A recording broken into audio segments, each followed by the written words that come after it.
Wahabi selalu diidentikan dengan kelompok teroris, padahal Al-Qaeda yang dituduh kelompok ekstrim justru bermusuhan dengan pemerintah Saudi. Para ulama Saudi yang dituduh Wahabi sesungguhnya ulama yang mengikuti prinsip salafus soleh, antara lain melarang umat Islam berunjuk rasa, apalagi memberontak kepada penguasa muslim. Sejarah Wahabi dalam versi lain banyak diteliti oleh para ilmuwan seperti Hanif James Oliver dan Nathanael DeLong Bass dari Georgetown University, Amerika Serikat. Istilah Wahabi bukan dinisbatkan kepada Muhammad bin Abdul Wahab, tetapi kepada Abdul Wahab bin Abdurrahman bin Rustum yang wafat pada tahun 2011 Hijriah. Sedangkan Muhammad bin Abdul Wahab lahir pada tahun 1151 Hijriah. Kelompok ini begitu ekstrim terhadap para ulama ahli sunnah yang ajarannya banyak menyimpang. Isu Wahabi sengaja digulirkan oleh para imperialis seperti Inggris dan Perancis. Bahkan di Indonesia, imam bonjol yang mengobarkan perang Padri dituduh sebagai Wahabi karena dakwahnya membongkar kebiasaan kaum adat. Karena itulah Wahabi diisukan sebagai kelompok sesat. Kalau begitu, siapa sesungguhnya Muhammad bin Abdul Wahab? Muhammad bin Abdul Wahab bin Sulaiman bin Ali bin Muhammad bin Ahmad bin Rashid bin Barra bin Mushrif At-Tamimi lahir pada tahun 1694 Masehi di kota Uyainiyah yang masih masuk wilayah Najd sebelah barat kota Riyadh. Beliau banyak belajar fikih mazhab Hambali dan sangat tertarik mempelajari kitab-kitab Syekhul Islam Ibnu Taimiyah dan muridnya Ibnu Qayyim rahimahullah. Di Madinah, beliau berguru kepada Asy-Syaikh Abdullah bin Ibrahim bin Saif An-Najdi dan Asy-Syaikh Muhammad Hayah bin Ibrahim As-Sindi. Dalam dakwahnya, Muhammad bin Abdul Wahab sangat mementingkan masalah akidah yang lurus untuk membebaskan umat Islam dari syirik, bid'ah, dan khurafat. Pada saat itu, kuburan sahabat Nabi banyak dikeramatkan, diagungkan, bahkan dijadikan tempat untuk meminta-minta. Karena dakwah inilah, beliau selalu menjadi sasaran pembunuhan. Meskipun sempat terusir dari kawasan Uyainiyah, Syekh Muhammad bin Abdul Wahab tak pernah berhenti untuk berdakwah. Pada masa itu, pada abad 12 Hijriah atau abad 17 Masehi, kehidupan politik di Jazirah Arab berada dalam kekacauan. Perebutan kekuasaan sering terjadi di antara para kabilah, sementara kekuasaan Khalifah Turki Utsmani makin melemah setelah Perang Dunia Kedua. Para penguasa yang hidup saat itu menindas rakyat dengan upeti. Karena itulah mereka sangat terganggu dengan dakwah ulama yang berani dan lurus, termasuk yang dilakukan Syekh Muhammad bin Abdul Wahab. Dari sisi agama, kehidupan umat Islam banyak yang menyimpang dari ajaran Islam. Merebaknya praktek kesyirikan menjadi tantangan yang berat bagi para ulama.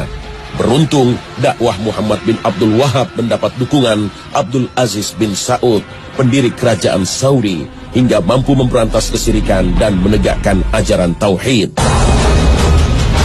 Namun di sisi lain, ada penyeragaman pemahaman keagamaan, baik dari sisi akidah maupun fikih yang hanya mengikuti mazhab Hambali. Karena itulah memicu resistensi dari sebagian ulama yang berbeda faham. Fitnah atau bencana yang menimpa umat Islam sudah diisyaratkan oleh Rasulullah SAW dari Abdullah bin Umar. Nabi berdiri di samping mimbar dan bersabda, fitnah di sini dari arah munculnya tanduk setan atau tanduk matahari. Hadis riwayat Bukhari Muslim. Yang dimaksud tanduk setan berada di sebelah timur Madinah, yaitu Najd. Secara bahasa, Najd adalah dataran tinggi, yaitu kawasan yang berada di Irak dan sekitarnya. Tapi ada yang mengartikan Najd adalah tempat kelahiran Syekh Muhammad bin Abdul Wahab dari Bani Tamim yang dituduh membawa bencana perpecahan pada umat Islam. Namun sejatinya dalam berbagai hadis Rasulullah SAW menyatakan bahwa Bani Tamim merupakan keturunan Nabi Ismail yang dicintai oleh Rasulullah. Diriwayatkan dari Abu Hurairah, dia berkata, saya akan senantiasa mencintai Bani Tamim karena 3 hal yang pernah saya mendengar dari Rasulullah tentang mereka. Pertama, saya pernah mendengar Rasulullah SAW bersabda, mereka Bani Tamim adalah umatku yang paling gigih melawan Dajjal. Kedua, ada seorang tawanan perempuan dari Bani Tamim di rumah Aisyah. Kemudian Rasulullah bersabda, hai Aisyah, bebaskanlah dia karena ia adalah keturunan Ismail. Ketiga, Rasulullah SAW pernah bersabda ketika ada zakat dari Bani Tamim, ini adalah zakat kaum kami. Hadis riwayat Bukhari. Namun, dalam hadis lain Rasulullah juga menyatakan dari kalangan Bani Tamim akan muncul kelompok yang membawa bencana bagi umat Islam. Kelompok ini disebut Khawarij, yang mudah mengkafirkan kaum muslim, bahkan tidak segan membunuhnya karena berbeda faham. Diriwayatkan dari Abu Sa'id Al-Khudri radhiyallahu anhu berkata, ketika kami sedang bersama Rasulullah SAW yang sedang membagi-bagikan pembagian harta, datang Zulhuwaisyrah, seorang laki-laki dari Bani Tamim, lalu berkata, wahai Rasulullah, tolong engkau berlaku adil. Maka beliau berkata, celahkah kamu? Siapa yang bisa berbuat adil kalau aku saja tidak bisa berbuat adil? Sungguh kamu telah mengalami keburukan dan kerugian jika aku tidak berbuat adil. Kemudian Umar berkata, wahai Rasulullah, izinkan aku untuk memenggal batang lehernya. Beliau berkata, biarkanlah dia, karena dia nanti akan memiliki teman-teman yang salah seorang dari kalian memandang remeh sholatnya dibanding salat mereka, puasanya dibanding puasa mereka. Mereka membaca Al-Quran, namun tidak sampai ke tenggorokan mereka. Mereka keluar dari agama seperti melesatnya anak panah dari target, hewan buruan. Sebagai seorang muslim, kita harus hati-hati dengan berbagai tuduhan ini, akan memicu perpecahan umat. Allah Ta'ala berfirman, Ya ayyuhalladzina amanu in ja'akum fasiqun binaba'in فتبينوا أن تصيبوا قوما بجهالة فتصبحوا نادمين. Untuk memahami pemikiran Syekh Muhammad bin Abdul Wahab tidaklah sulit. Berbagai buku karyanya bisa dijadikan rujukan hingga kita tidak mudah terbawa isu negatif. Syekh Muhammad bin Abdul Wahab pernah menulis surat kepada penduduk Qasim untuk membantah berbagai fitnah seperti dikutip dalam berbagai kitab seperti karya Mas'ud An-Nadawi yang berjudul Muhammad bin Abdul Wahab Muslih Mazlum, karya Abdul Aziz Abdul Latif yang berjudul Da'awi Munawi'in li Dakwah Muhammad bin Abdul Wahab, atau buku karya Syekh Soleh Fauzan yang berjudul Min A'lam Al-Mujaddidin. Salah satu yang dibantah beliau adalah tuduhan bahwa dirinya mengingkari berbagai kitab imam mazhab dan mengatakan bahwa perbedaan pendapat antara para ulama sebagai bencana. Dalam salah satu kitabnya, Usul Salatah, beliau banyak mengutip pendapat Imam Syafi'i dan Ibnu Katsir. Inilah sebagai bukti kecintaan beliau kepada para imam mazhab, tidak hanya berpegang kepada mazhab Hambali. Syekh Muhammad bin Abdul Wahab dituduh mengharamkan ziarah kubur, mengkafirkan orang yang bertawassul, dan berencana menghancurkan kubah yang berada di atas makam Rasulullah. Menjadikan makhluk sebagai perantara doa kepada Allah atau disebut tawassul menjadi perdebatan di antara para ulama.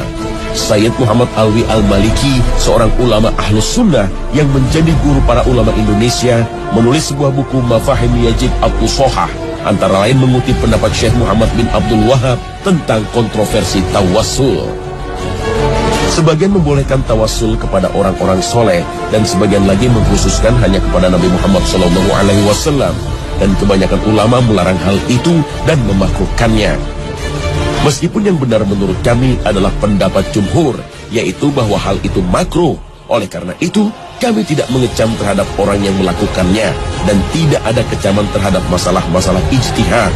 Akan tetapi kecaman kami adalah terhadap orang-orang yang memohon kepada makhluk lebih besar daripada memohon kepada Allah Subhanahu wa Ta'ala.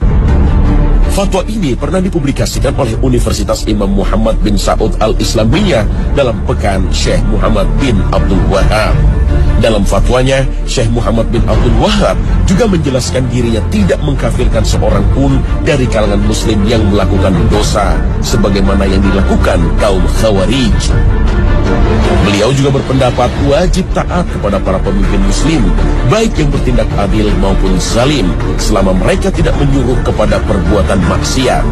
Inilah yang menjadi keyakinan jumhur ulama Ahlus Sunnah wal Jamaah.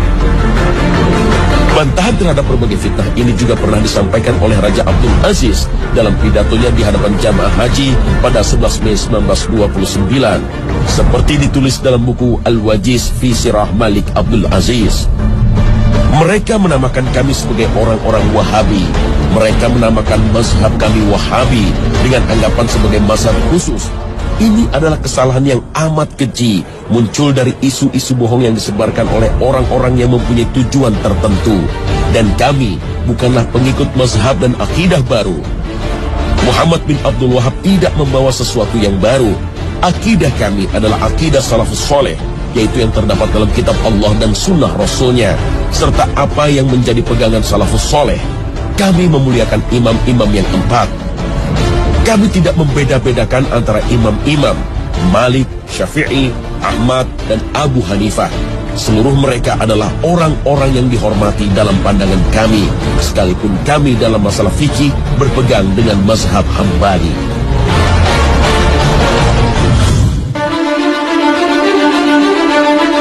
Istilah Wahabi bukanlah hal baru. Dahulu sempat disematkan pada para da'i dari kalangan Muhammadiyah, Persis, dan Al-Irsyad yang gigih memberantas tradisi yang berbau kesyirikan. Karena dalam akidahnya, mereka lebih banyak merujuk kepada Ibnu Taimiyah. Misalnya tidak mengenal takwil untuk mengartikan tangan atau singgasana Allah. Namun, zat dan sifatnya tidak bisa disamakan dengan tangan manusia atau singgasana raja. Gerakan Muhammadiyah, Persis, dan Al-Irsyad banyak terinspirasi dengan doktrin Muhammad Abduh yang menyuarakan gerakan tajdid atau pembaharuan Islam.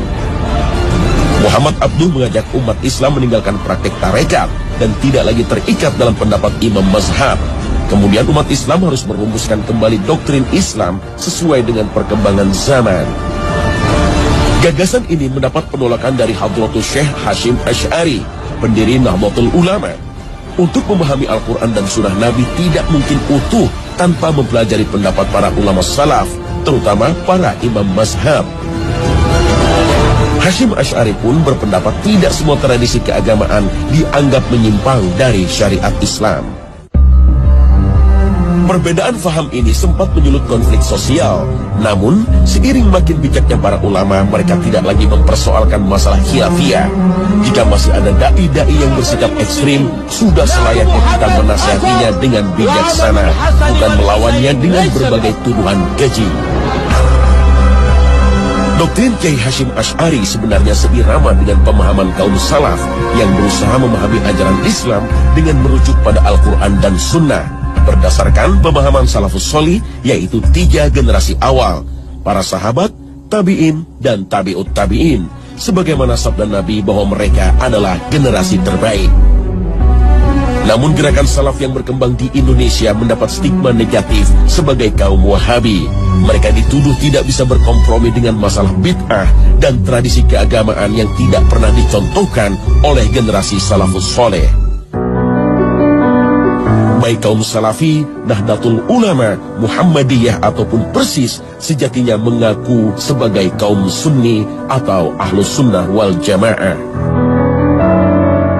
Menurut Imam Ibnu Jauzi, tidak diragukan lagi orang yang mengikuti sunnah Rasulullah SAW dan para sahabatnya adalah Ahlus Sunnah.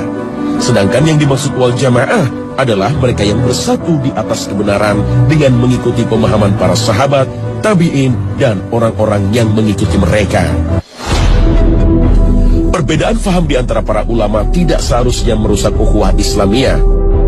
Imam Malik rahimahullah berkata, percekcokan dan perdebatan dalam ilmu itu menghilangkan cahaya ilmu dari hati seorang hamba.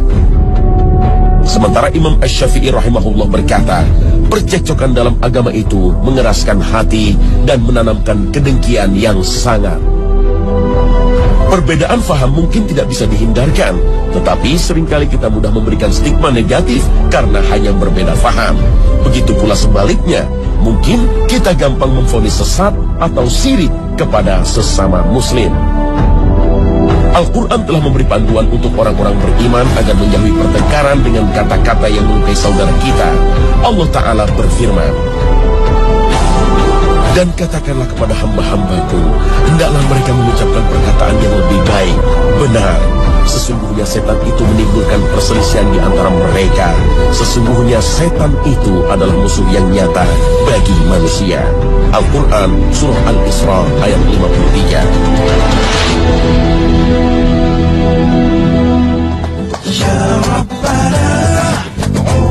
Pemirsa Khazanah, episode Wahabi ini mudah-mudahan makin memperkokoh ukhuwah Islamiyah.